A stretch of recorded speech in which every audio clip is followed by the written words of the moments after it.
Ал балалар бүгін қиссаны бұрынғыдай қара сөзбен емес, енді өлең түрінде жаттаймыз. Өлең түрінде жаттасаңдар, сөздердің бәрі ұмытылмайды, ұйқасымен бәрі миларында осылай тізіліп тұрады, сапқа тұрғандай болып. Сосын сөйлегенде шешен боласыңдар, ақыл ойларың зерен болады.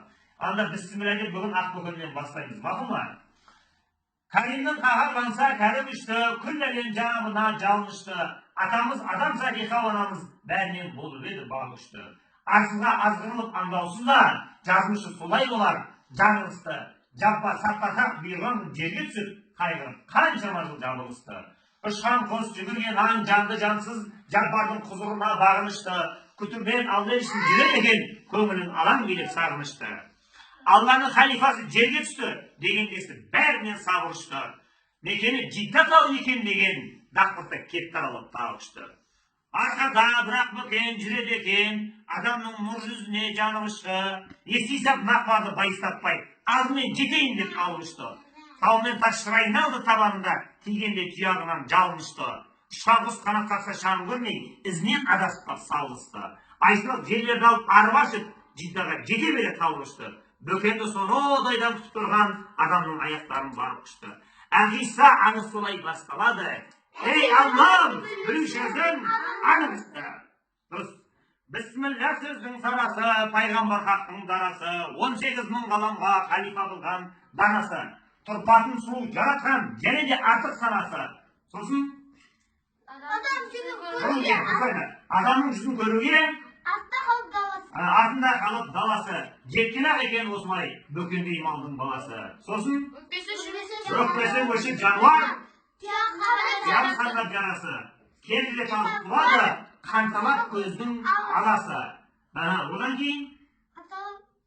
Атамыз ағам Хазірет, көңілінде қапан аласы. Жанат тұрғанды, көрінгендің ақ қарасы. Одан кейін?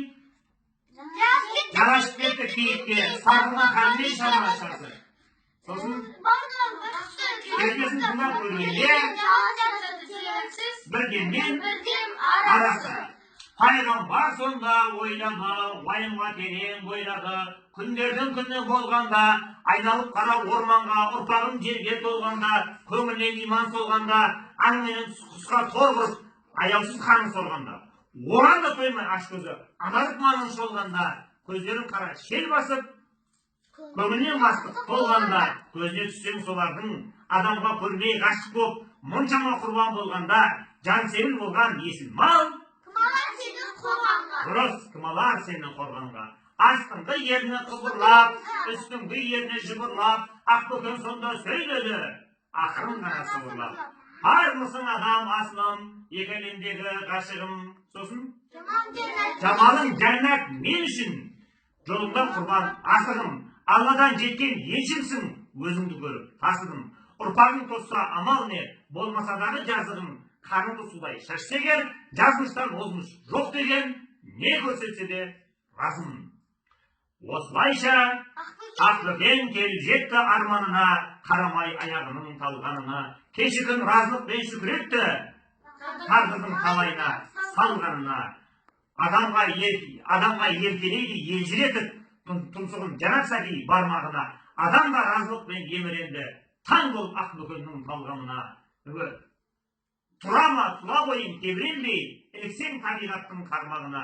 Мүйізін сипағанда өзі дағы, таң болды шипалы болып қалғанына. Тұяғын және сипап жібергенде, қасиет бар деп таңдады да, желменен жарысқанда жерге тимей, тұяғы ұша берді самбарда. Сосын арқасын? Арқасын сипағанда денесінен, қош иіс, қарай берді жан жағына. Сосын көзінен мөлдіреп қарап тұрды ардағына. Сосын алақаны беліне тиген кезде, сөзімнен сен жұмыра салмағына.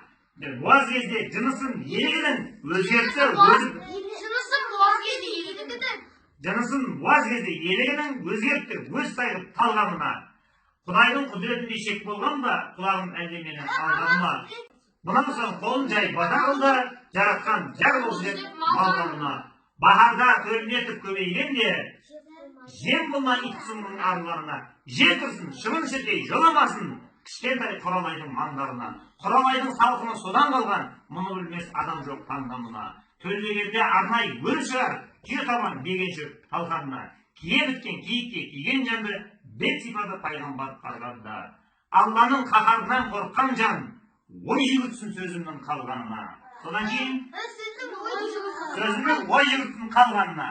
Одан кейін алыстан келіп жеткен ақсыраның тарих уа ақиқат жалғанына. Жарайсыңдар, әкеліңдер қолдар. Міне, бүгінгі сабақ осымен тамам. Енді ертең аманат қиссасын жаттаймыз.